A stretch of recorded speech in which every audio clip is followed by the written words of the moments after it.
Charat! Yung ating mainit-init na sabaw. Luto na. Kailangan ng kumain dahil mainit pa. At yung ating karning kukulok. Oh. Ayan o. Hala, parang manok. Namidi. No? Oh, sige. Kain tayo. Sandukan ko na sila. Mami, hugas na ng bitis! Lagyan mo ng kanin dyan, Mami D. Magsandok ako ng ano. Ito si Mami D, oh. Di ba gusto mo pakpak? Oh, ito, oh.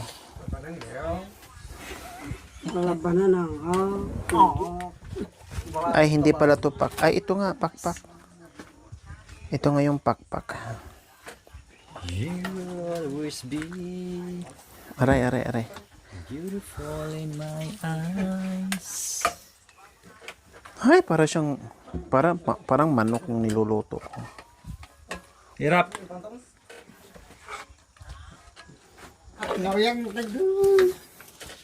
Ay, Mami D. Si Kuya Bintot. Debes kenen Sharmili sinu Loresing Elisiro Loris lang aray ni Horis mo sama sila sukis ni mi cucu pizza malalang yelo malalang na suri suk lenya sar mo feeling alang ni suri hindura i sister asan correcting asabi no wes me bote amen Amen. sura asekun asmin tusile ya den tus Amen. Wah, makanya.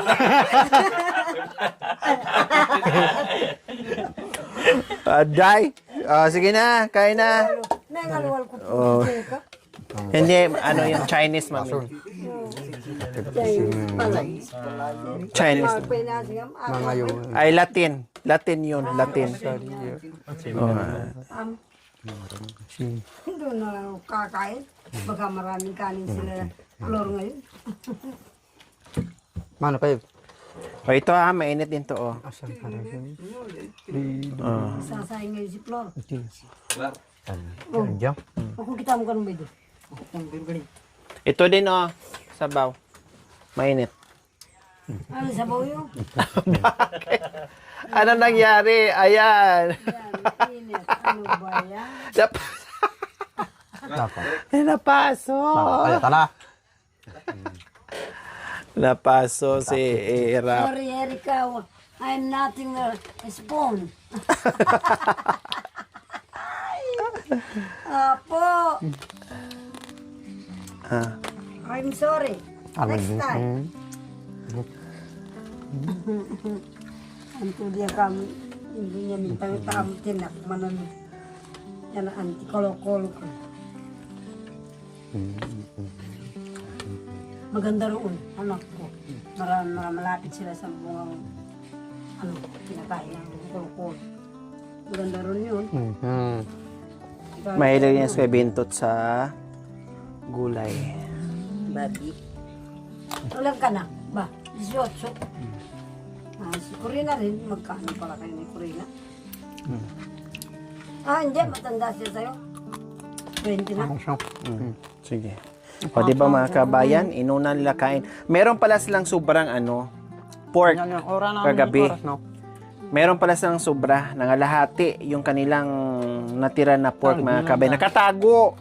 Oh, akala ko wala na. Nakatago sa dito. Dito. Meron. Dito, nakakandado.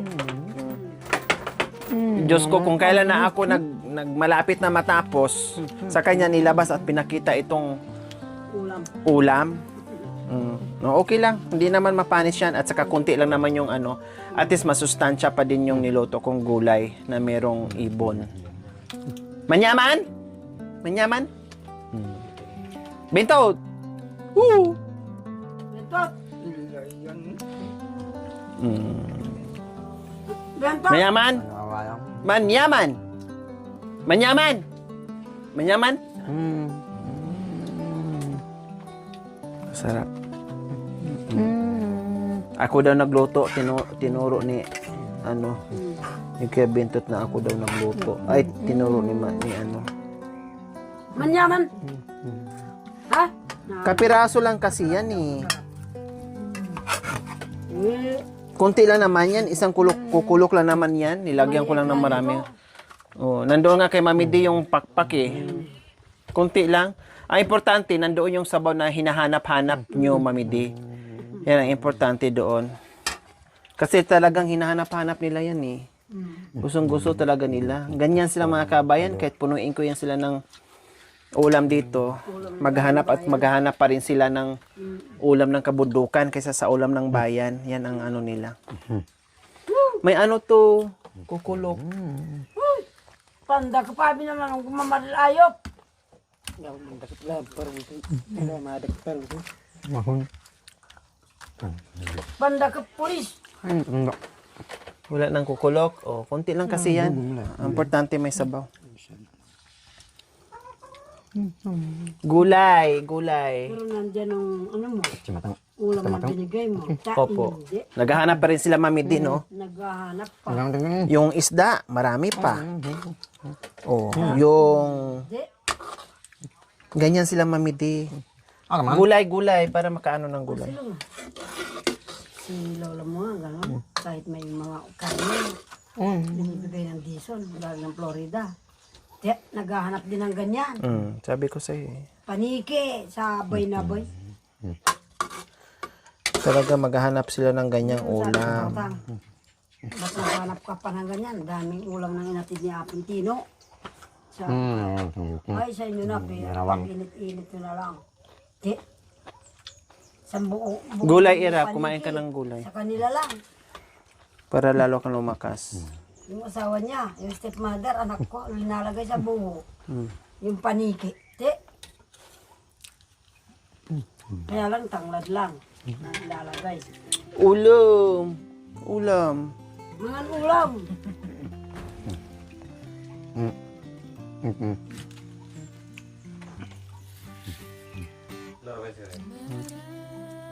Huwag na raw yan. Ha? Hindi. Ano? Ibon. Ibon yan, anak ko. Yan, ibon yun. Ikaw naman. So ayan po mga kabayan, kasi marami talagang maraming nag-comment na pumayat talaga sila mga kabayan. No, hindi sila pumayat dahil wala silang pagkain, pumayat sila dahil sa trabaho, no? At marami din nag-comment na siguro sa kaiisip nila dahil matagal na akong hindi nakapunta, no? May mga ganun ng mga komento po mga kabayan, kaya nga lagi kong sinasabi, pasensya na sa abot ng aking makakaya. Sige, puntahan namin, pero ganun pa man, kung hindi namin ma-vlog, talagang minomonitor pa rin namin or tinatawag namin kahit nandoon kami sa itaas na dadaan, no? At or nakikita naman ni Mami D, pinapahatiran dito ng ulam or chine-check mismo ni Makoy or ni Jacoy, pupuntahan dito sa baba, no, kung meron na makain. So, isa siguro din mga kabayan na pumayat sila dahil siyempre nakasanayan nila na ipagluto ko sila, nandito ako halos araw-araw, or minsan isang araw lang ay sunod araw nandito na naman ako, at nasanay sila na ako yung maghahanda tulad nito mga kabayan. Kasi kita nyo naman, kahit nagmerienda kami, din nagkape kami habang nagluluto, din pagluto, kumain naman, marami naman din nakain. Pero kanina, malamig na lang yung kanin Mami D, kukunti lang yung naibawas. Ibig sabihin, hindi sila makakain ng marami kung wala ako dito, parang nagtitipid sila. Ganon po ang nangyari po mga kabayan. Kita nyo, Kung yung nabuklod, yung ulam, ganon din. Marami naman makakain. malungkot din kami pag hindi kayo dumarating. Kala ko, Ganon din pala daw si Mami D. wow, Nalulungkot at nawawala ng gana wala akong ganang kumain. kumain dahil wala tayo. Ito, anak ko. Iniiwan mo yung bahay mo, sabi. Hindi, sabi. Pag dumating yung mga kapatid niyo, wala silang tulugan, kawawa naman. Ay, marami na silang bahay sa ibang baryo. Sabi ba naman, wala. Ito lang ang maganda. Sabi ko, Kaya mahirap po talaga mga kabayan, no? Sabi ko nga, ay may mga pagkain na dyan. Si Tate Romy, kahit papaano nagsasaing naman, no? Lagi namang may kanin yung kaldero. Tuwing dating namin, may kanin naman na nakahanda. Yung ulam naman, meron naman din, kahit mga dahon-dahon, magaling naman to maghanap. Kaya lang, iwan ko ba? Marami namang pagkain, marami namang ulam dyan, marunong naman to. Yung ano nila mga kabayan ba, yung bang sa oras ng pagkain, halimbawa, basta may kanin dyan, may ulam, kanya-kanya na sila. Halimbawa, kung nagutom si Tatay Romy ngayon, o kung di mauna na siyang kumain, no? Kung si Bentot ay nagutom din, o sige, kain din siya mag-isa dyan. Kung si Marvin, ganun din, nagutom siya, o sige, magsandok. Kanya-kanya silang wala silang oras, no? Bibihira ko lang sila maabutan dito na kakain sila ng sabay-sabay. Masarap kasi kumain, kahit sabihin mo, ang ulam mo ay ganito lang, ganyan lang, kahit nagdildil ka pa ng asin. Basta sabay-sabay kayo sa isang lamesa, ganahan kang kumain. Pero kahit anong minsan na maraming ulam, kung mag-isa ka lang na wala kang kasabay kumain, no, parang nakakatamad kumain pariyagaba. No, masarap yung salo-salo. 'Di ba nga? Tayo, Bodo 5, katulad ko nga mga kabayan, pag nasa bahay ako, halos hindi ako kumakain ng kanin, alam ni Mami Dian. Pero pag nasa vlog ako mga kabayan, mapapasubo din ako, hindi ko rin matitiis na papakain ako ng kukunti-kunting kanin. Sumusubo ako ng ulam. Minsan naparami pa ng kanin. Kasi parang nakakainggit kumain na makita mo sila na na kumakain sila ng sabay-sabay. Ang sarap. 'Di ba? Ang sarap mga kabayan. Kaya sila parang hindi nila nakasanayan, lalo na si Tatay Romy, 'di ba? Halos siya na mag-isa dito. Hindi nakasanayan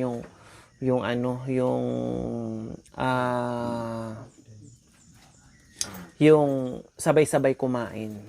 Yung ganun.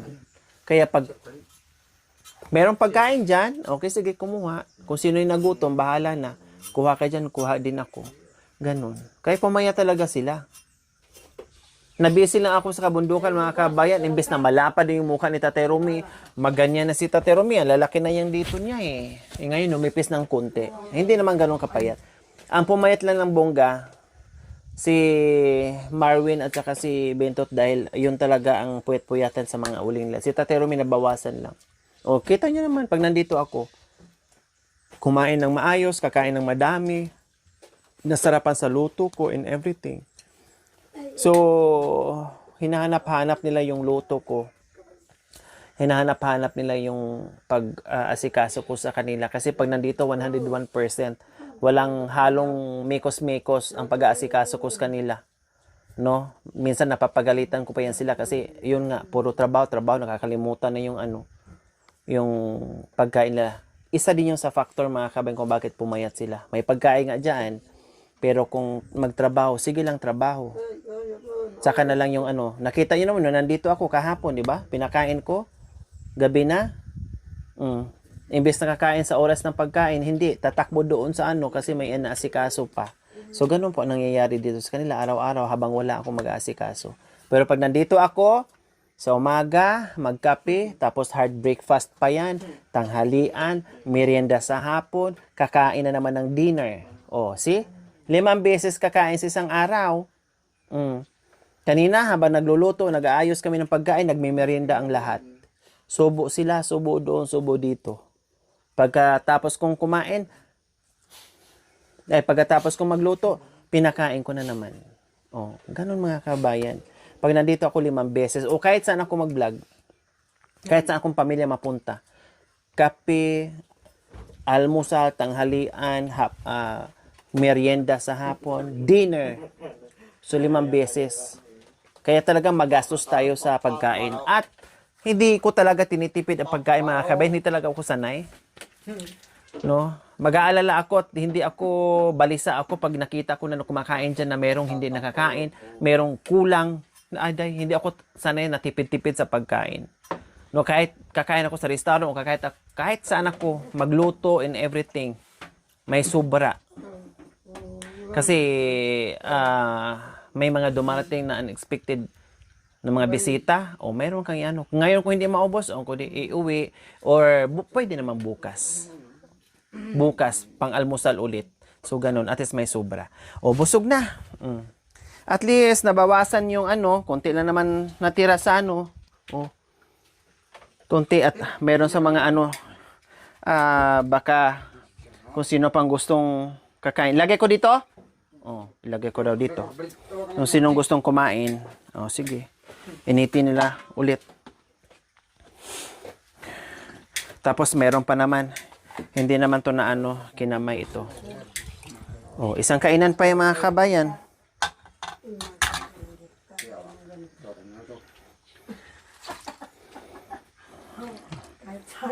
Hindi naman pwede na nandito ako araw-araw. 'Di ba? Alam naman nila yan at sinasabi ko. Hindi pwedeng nandito ako araw-araw dahil lumilipad din tayo sa ibang baryo, sa ibang kabundukan. Ang importante, meron silang pagkain na nakakain. So ito, dahil early dinner sila, kung sino yung magugutom mamaya, nakaready na. Mamaya ha, pag nagutom kayo, kain na lang kayo ha. Initin na lang. Ne? Tapos nakita nyo naman, masigla lang naman yan sila pag nandito ako. Pero pag sila lang, di nag-uusap. Lagay ko lang dito mga kabayan. Initin na lang nila yan mamaya. Hindi ako malubit anak ko.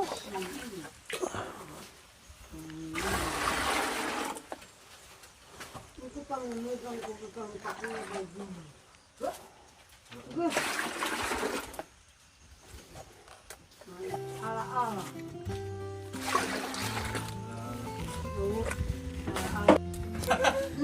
Bakit talag?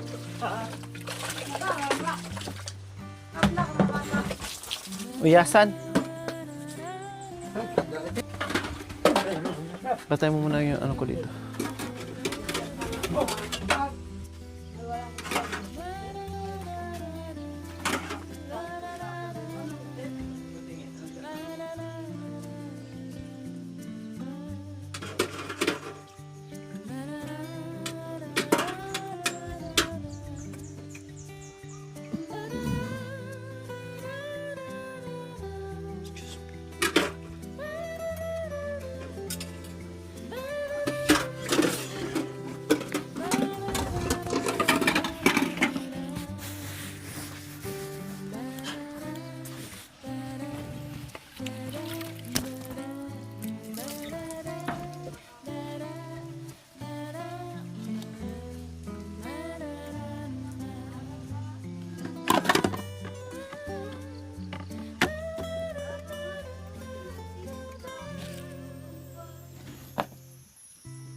Senti mo misal bantu na cing. Sa mata makikita, kailangan Pa bang ikaw ay di kasi na mahal kita at wala nang iba. Basta't makikita sa aking mga mata. Kinakailangan ikaw ay panin. Ayong nagtatama ang aking likasan. Sa mata makikita. Kailangan pa bang ikaw ay lumapit? Na mahal kita at wala nang iba. Basta't makikita sa aking mga mata, yung nagtatama ang aking pangin. Sana makikita. Kailangan pa bang ikaw ay ikasin na mahal kita at wala nang iba? Basta nakikita sa aking mga ay yung nagtatama ang aking pangin. Sana ka makikita.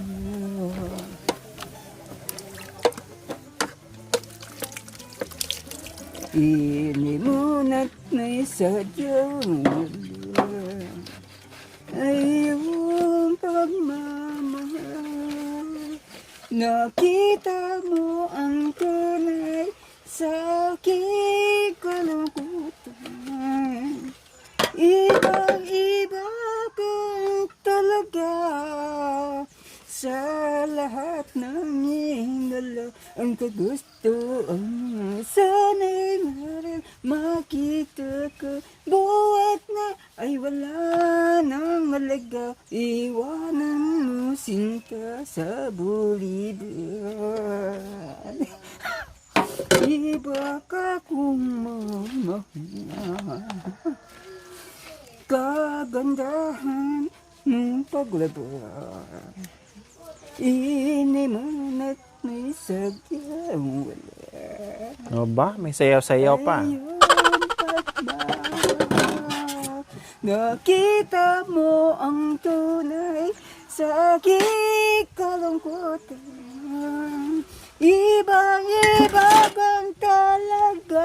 Aba, with feelings yun ah. Sa lahat ng hinala, ang kagustuhan mo, sana'y mo rin makita ko. Buhat na ay wala nang halaga. Aba. Iwanan mo sinta sa bulibuyan. With feelings talaga yung kanta mo ah. Talaga naman ika. Very good ka talaga ah. Di ba? Hindi mapinta o hindi mas ano talaga yung ano mo. Sabihin mo kung ano ang dahilan. Ang puri niyo ang aking katawan. Kaya't sinta manalik buksan mo. Ang puri niyo hindi na malaya. Ang puri niyo ang daling siya'y di na pinagtatawan. Sabihin mo kung ano ang dahilan. Dahilan ko ang aking katawan. Kaya sinta manalig niya buksun. Talaga naman. Very good. Mami D, nagpakitang gilas ang asawa mo dito. Halo mo sana, ina kong isipan. Sana nakusa, makoking kekang kandu. Ito ba? O sige, tuloy mo ah. Maganda yon. Anyang minsan din, apdanin apdaka, ikampay ako, miyabe katangadwa. Nung balo mo sana, ingka kong isipan, buri ko kanita, mabengi na, managkat lang, matudtud de nga beta. Nung balo mo, daka baring lakwan, nangala ko nga karapat, dakal ko gagawan. Potang magbali ko sana sinta, mo sana ikakalingwan, hingam burida ka pa.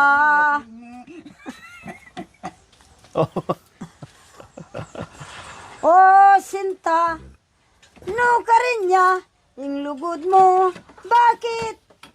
Alayo ka na ako.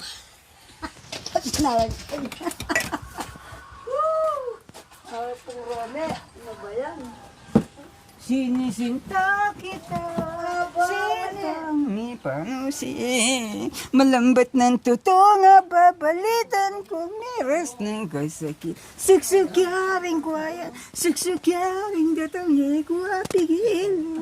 Nanuwaring tatanas ng banyin. E na ako mamiksak kita. Malambat ng totoo nga babalitan ko miras ng kasakit. Oh, di ba?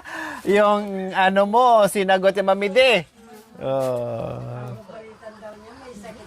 Oh. Marunong sumagot. Oh, so ayun po mga kabay, maraming salamat. See you next episode. Manood without skipping ads. Paki-like and share. Bye. Mwah.